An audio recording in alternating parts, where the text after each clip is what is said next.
Salut tout le monde, j'espère que vous allez bien, c'est Com et je suis ravi de vous retrouver dans le deuxième épisode d'un regard sur le monde. Encore désolé de ne pas avoir pu sortir d'épisode hier, j'étais pris d'une grosse migraine pendant le montage, mais on va rattraper le temps perdu aujourd'hui et on va parler de l'affaire de sabotage en mer Baltique. Plongez vos oreilles dans un regard sur le monde, un œil grand ouvert, une voix affûtée et des sujets qui vous feront voir les choses mondialement.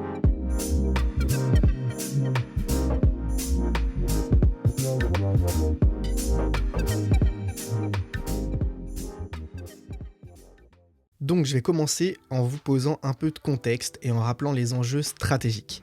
Donc depuis le début du conflit en Ukraine, la mer Baltique, qui est bordée par plusieurs pays membres de l'OTAN ainsi que par la Russie, est devenue en fait une zone de confrontation stratégique majeure. Les câbles sous-marins essentiels pour les télécommunications, l'électricité, sont des cibles privilégiées dans ce qu'on appelle aujourd'hui une guerre hybride.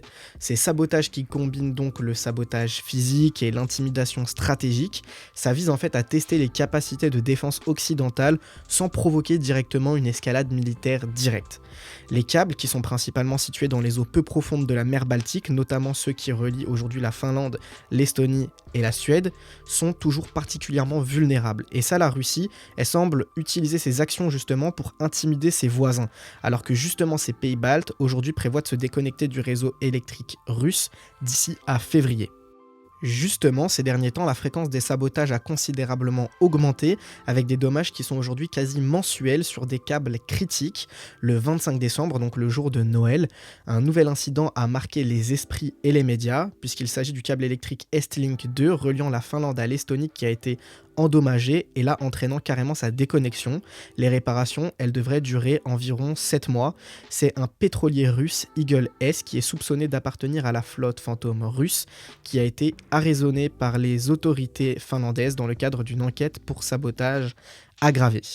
Cette flotte fantôme, à laquelle il est suspecté d'appartenir, serait composée de plus de 600 navires utilisés pour contourner les sanctions européennes sur le pétrole, qui jouent aujourd'hui un rôle clé dans ces incidents. Ces navires, qui sont malheureusement difficiles à tracer, sont impliqués dans des activités suspectes, parmi lesquelles on pourrait voir le sabotage de câbles ou encore le transport de pétrole sous embargo, qui permettrait de financer la guerre en Ukraine. Du côté des réactions et face à ces menaces croissantes, les pays baltes renforcent leur coopération régionale. L'Estonie a lancé des patrouilles pour protéger les infrastructures critiques, tandis que l'OTAN a augmenté sa présence militaire en mer Baltique. L'Union européenne, elle, de son côté, prépare de nouvelles sanctions contre la flotte fantôme russe et investit dans des technologies de détection et de réparation des câbles sous-marins. Les dirigeants européens, comme notamment la ministre allemande des Affaires étrangères Annalena Baerbock, appellent à une réponse coordonnée pour contrer ces menaces. On sait aujourd'hui que des discussions au sein de l'OTAN visent également à renforcer la protection des câbles et des infrastructures critiques. Outre la flotte fantôme, des navires russes spécialisés comme le Kildin et le Yantar suivent avec précision, on le sait, les tracés des câbles sous-marins également en Atlantique et en Méditerranée. Ces navires, qui sont régulièrement surveillés par les forces de l'OTAN, illustrent aussi les intentions stratégiques de la Russie qui cherche à maintenir une pression toujours plus constante sur les infrastructures occidentales.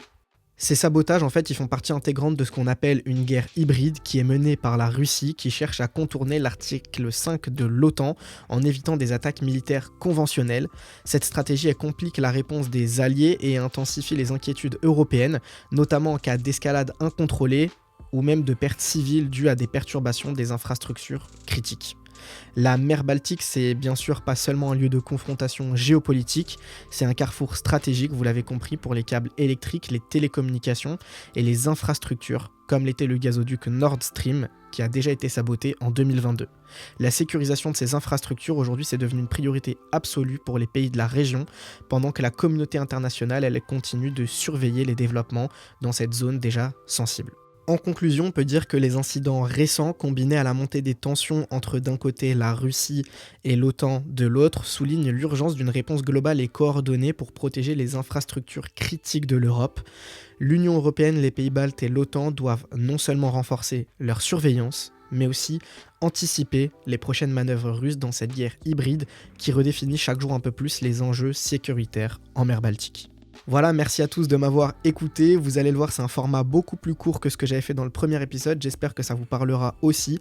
Moi, ça me permet de me concentrer sur un seul sujet, d'en parler vraiment et surtout de passer aussi du temps au montage. J'ai entendu vos retours. Je sais que la première vidéo manquait beaucoup d'inserts visuels, de photos, d'extraits, toutes ces choses-là. Donc là, je vais passer plus de temps sur le montage de cet épisode comme je voulais le faire justement hier, en essayant de rendre le tout un peu plus visuel. Le format est aussi plus court parce que j'ai conscience que tout le monde n'a pas forcément 15 minutes à mettre chaque jour pour se tenir au courant de l'actualité. Donc voilà, n'hésitez pas à me faire votre retour dans les commentaires ou en message privé. Moi, ça m'aide toujours à améliorer le contenu. Merci à tous, c'était un regard sur le monde, un regard pour rester au fait de l'actualité internationale. À bientôt. Plongez vos oreilles dans un regard sur le monde, un œil grand ouvert, une voix affûtée et des sujets qui vous feront voir les choses mondialement.